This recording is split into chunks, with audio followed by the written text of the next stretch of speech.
Hay cosas que uno solo entiende cuando ya pasó los 70. No es que uno se vuelva más inteligente, es que ya no tiene tiempo de mentirse a sí mismo. Y con ese tiempo que sobra, uno empieza a ver con más claridad lo que hizo, lo que dejó de hacer y lo que fue perdiendo poco a poco sin ni cuenta darse. No fue de golpe, fue despacito, como cuando la pintura de la pared se va descascarando y uno se acostuma a no mirar. Yo pasé buena parte de mi vida dentro de una cocina de escuela pública, 31 años, y en todo ese tiempo vi de todo. Mamás que llegaban a recoger a sus hijos con una cara de vacía por dentro que daba miedo, hombres que venían del trabajo con cara de no haber dormido en semanas, niños que comían en la escuela porque en la casa había poco. Aprendí a leer gente antes de aprender a leer situaciones. Pero aún con todo eso, con todo lo que vi y aprendí de observar al otro, yo fui dejando que unos hábitos feos se fueran metiendo en mi propia vida. Y lo peor es que solo los vi cuando ya habían hecho daño. El primero es el más traicionero de todos, porque uno lo confunde con sinceridad. Uno cree que está siendo honesto cuando en realidad está siendo amargo. Me acuerdo de una época, ya después de que me jubilé, que pasé semanas haciéndole comentario a todo. El vecino que dejaba el perro ladrando de madrugada, el gobierno que no servía para nada, el hijo que no llamaba, la hija que llamaba pero hablaba demasiado rápido. Yo tenía una queja para cada cosa y decía que era porque la vida me había enseñado a ver la realidad. Pero una tarde mi nuera, una muchacha sencilla, trabajadora, que nunca se metía en nada, llegó a mi casa a tomar tinto y se fue rápido. Cuando salió me di cuenta de que no había sonreído ni una sola vez. No fue nada de lo que dijo, fue la forma en que se quedó parada todo el tiempo, como si la silla le fuera a dar más oportunidad de escucharme hablar. La negatividad hace eso, no grita, no pelea, solo va vaciando el ambiente. Las personas dejan de contar las novedades porque saben que viene la crítica. Los hijos llaman menos porque la llamada pesa. Los nietos dejan de aparecer sin ceremonia porque la visita se convirtió en obligación y uno se queda creyendo que está siendo honesto cuando en realidad está siendo agotador. La cura no es fingir que todo está bien, es empezar a buscar a propósito lo que tiene de bueno el día, no porque la vida sea un cuento de hadas, sino porque el hábito de ver lo malo crece si uno lo deja y el hábito de ver lo bueno también crece si uno lo cultiva. Elegir es una palabra pesada, pero a veces lo único que uno todavía controla es por dónde empieza la conversación. Hay otro hábito que yo dejé entrar a la casa y que me costó tiempo admitir. Uno va descuidándose a sí mismo, no de una vez, de a poquito. Primero es no arreglarse el cabello porque no va a salir. Después es no cambiarse de ropa porque es solo en casa. Después es no mirarse al espejo porque ¿para qué? Y un día uno se encuentra caminando por la vida como si ya no fuera nadie, como si la persona que existe aquí adentro no mereciera ni un gesto de cuidado. Yo pasé por eso después de que Ernesto se fue, no inmediatamente. Inmediatamente todavía funcionaba por adrenalina de necesidad. Tenía hijos que criar, cuentas que pagar, madrugadas de cocina que cumplir. Pero unos años después, cuando las cosas se estabilizaron y la urgencia pasó, fui volviéndome descuidada conmigo misma de un modo que no percibí de inmediato. Era un disfraz de practicidad. No necesito arreglarme para ir a la tienda. No necesito cuidarme para quedarme en casa. Pero lo que pasa cuando uno actúa así por demasiado tiempo es que el descuido se convierte en mensaje, no para los demás, sino para uno mismo. Uno se va diciendo día tras día que no vale el esfuerzo, y entonces la autoestima se va marchitando sin hacer ruido. No es vanidad, es respeto. Pasarse la mano por la cara en la mañana, ponerse ropa limpia, echarse un poquito de colonia, eso no es frivolidad. Es uno diciéndose a sí mismo, todavía estoy aquí y todavía importo. Pero lo que más daño hace, de verdad, es la terquedad. Esa sí la conozco bien, la conozco porque la tengo y porque la vi en la gente alrededor y porque se disfraza de principio cuando en realidad no es más que miedo con otra ropa. Mi hija Rosario estuvo meses pidiéndome que aprendiera a mandar mensajes por el celular. Ella vivía en Medellín, trabajaba mucho, y la forma que tenía de incluirme en su vida era ese grupito de familia donde mandaban fotos de los chicos, contaban novedades, hacían chistes. Yo me negaba, decía que eso no era cosa para mi edad, que era complicado, que si quería hablar conmigo ya sabía mi número, pero mientras yo estaba esperando que el teléfono sonara, ella estaba mandando un video del nieto dando los primeros pasos en un grupo al que yo no tenía acceso. Mientras yo esperaba ser incluida a mi modo, la vida de ella iba pasando sin mí. Perdí cosas que no tienen cómo recuperarse por culpa de la terquedad disfrazada de principio. Uno envejece y va confundiendo costumbre con identidad.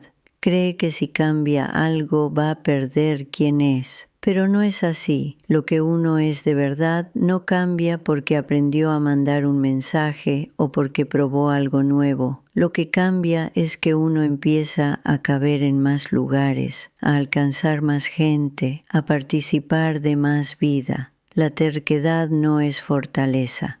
Es la armadura de quien tiene miedo de sentirse perdido en un mundo que cambió. Y ese miedo lo entiendo, yo lo siento. Pero aprendí que hay que enfrentarlo, no obedecerlo.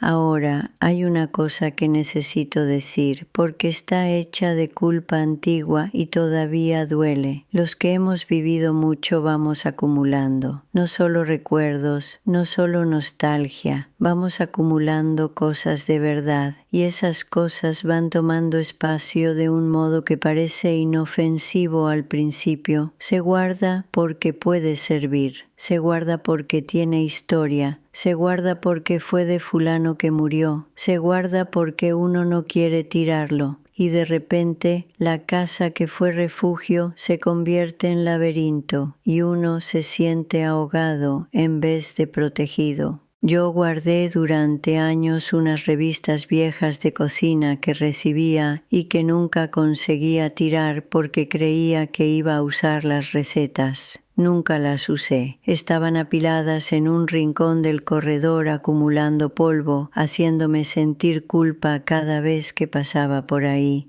Un día Marcos, mi hijo que se quedó a vivir conmigo unos meses en una época difícil, miró ese montón y dijo: «Ma, guardaste todo esto, pero no guardas ni un domingo libre para vos». Eso entró. No fue fácil tirar, pero fue un alivio. Cada cosa que salió de la casa se llevó consigo un peso que yo ni sabía que estaba cargando. El espacio físico y el espacio mental son la misma cosa. Cuando uno desocupa uno, el otro respira. Pero déjame hablar de algo que es más silencioso que el acúmulo de objetos, que es el acúmulo de impaciencia. Ese es peligroso porque parece justo. Uno cree que tiene razón de estar irritado y a veces sí la tiene, pero hay momentos en que la irritación se vuelve reflejo. Cualquier cosa que no sale como uno esperaba ya dispara una reacción. La fila en el banco, el cajero que tarda, el hijo que no entiende lo que uno está pidiendo, el bus que se demora, y uno va reaccionando con aspereza que no es proporcional a la situación, pero que carga adentro todo lo que acumuló de frustración en otros lados. Yo le hice eso a Marcos una vez que no olvido.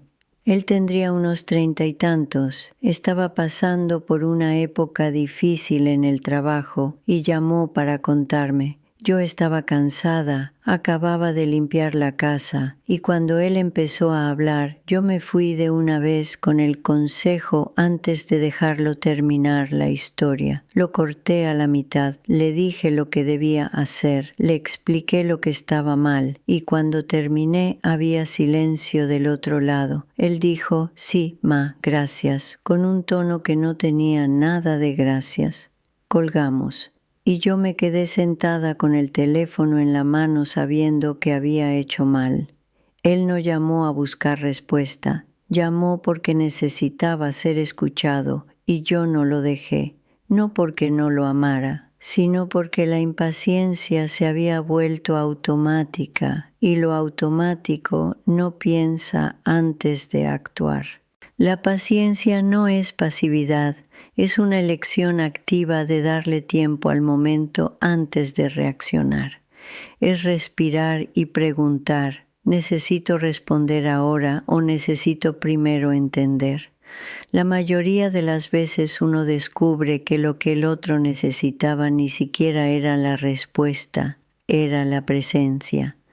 Hablando de presencia, déjame contar de un vicio que desarrollé y que pasé años sin admitir.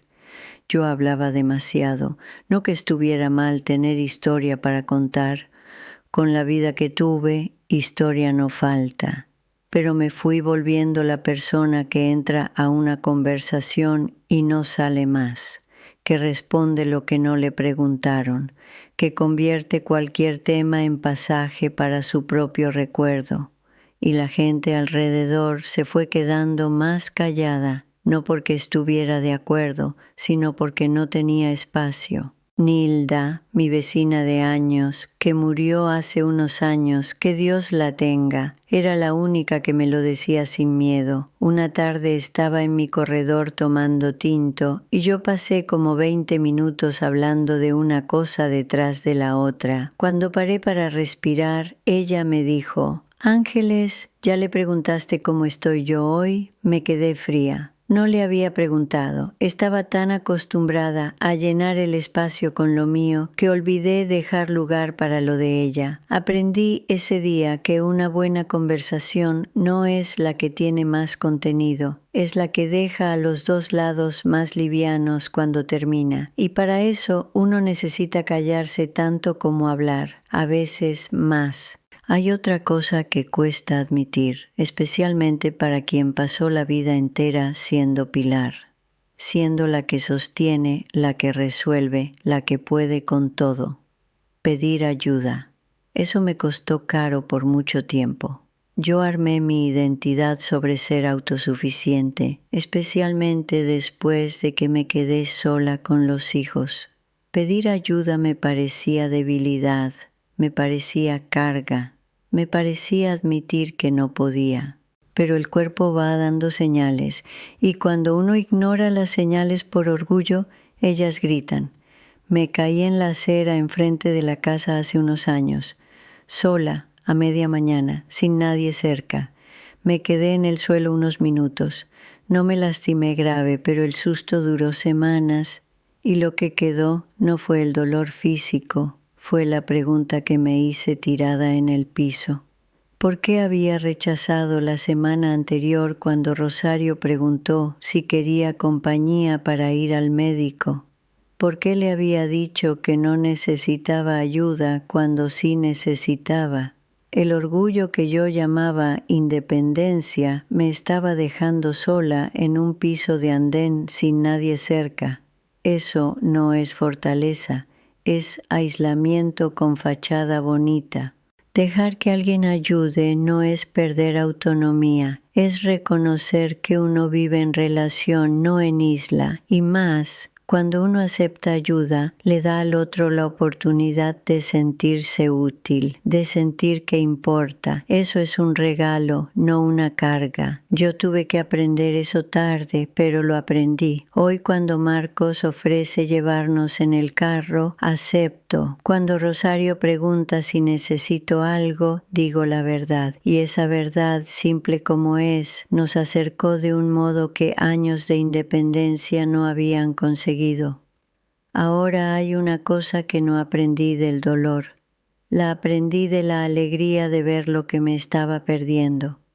Y es sobre el dinero, no sobre gastarlo sin sentido, que eso nunca fue mi problema, sino sobre la mezquindad de guardarlo todo y no vivir nada. Yo trabajé toda la vida, me jubilé con lo que pude. Y durante años guardé cada peso con tanto cuidado que no me di el lujo de nada que no fuera necesario. Creía que estaba siendo responsable, pero ¿responsable con quién? ¿Para qué? En un verano de hace años, una prima mía me invitó a Santa Rosa de Cabal, esas aguas termales que uno dice que va y nunca va, con su familia. Yo me negué porque era gasto. Unos años después, esa prima se enfermó y no pudo volver a viajar. Y yo me quedé con los pesos en la cuenta, y sin el viaje, y sin el recuerdo, y sin la risa que pudo haber sido mía. La vida no espera que uno esté listo para vivirla. Ella va pasando mientras uno está calculando si puede o no puede. Y cuando uno mira hacia atrás, no extraña el saldo bancario. Extraña lo que pudo haber vivido. Hay una cosa que le hice a Marcos por años sin darme cuenta del tamaño del daño. Cada vez que él hablaba de algo nuevo, una aplicación, una serie que estaba viendo, una forma diferente de trabajar, yo ponía esa cara. ¿Sabe cuál cara? Esa que dice en mis tiempos era diferente, sin necesitar decirlo, y él dejaba de contar.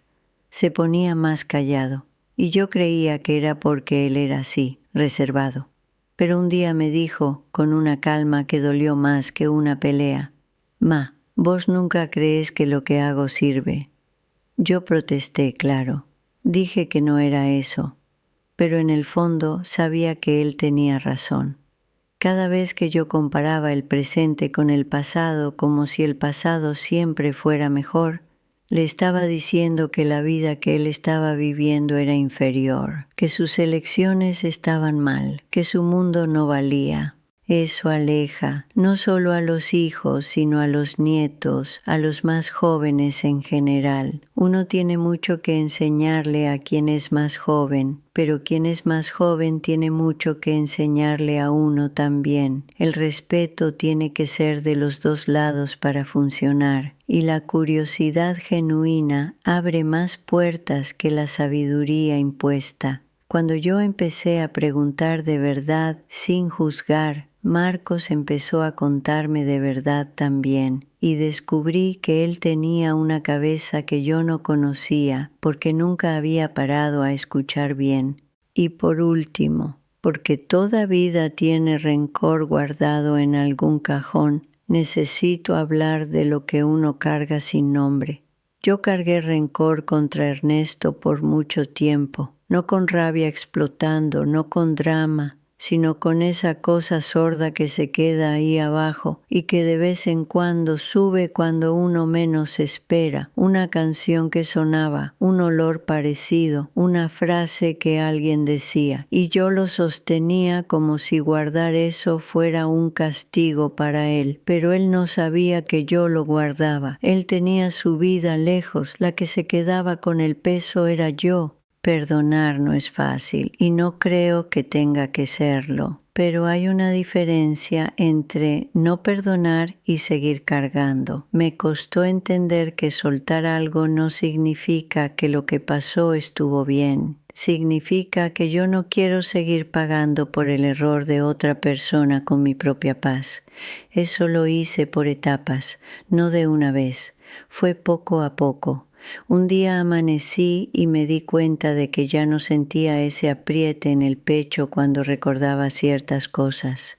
No fue magia, Fue tiempo y decisión y mucha conversación con Dios y conmigo misma.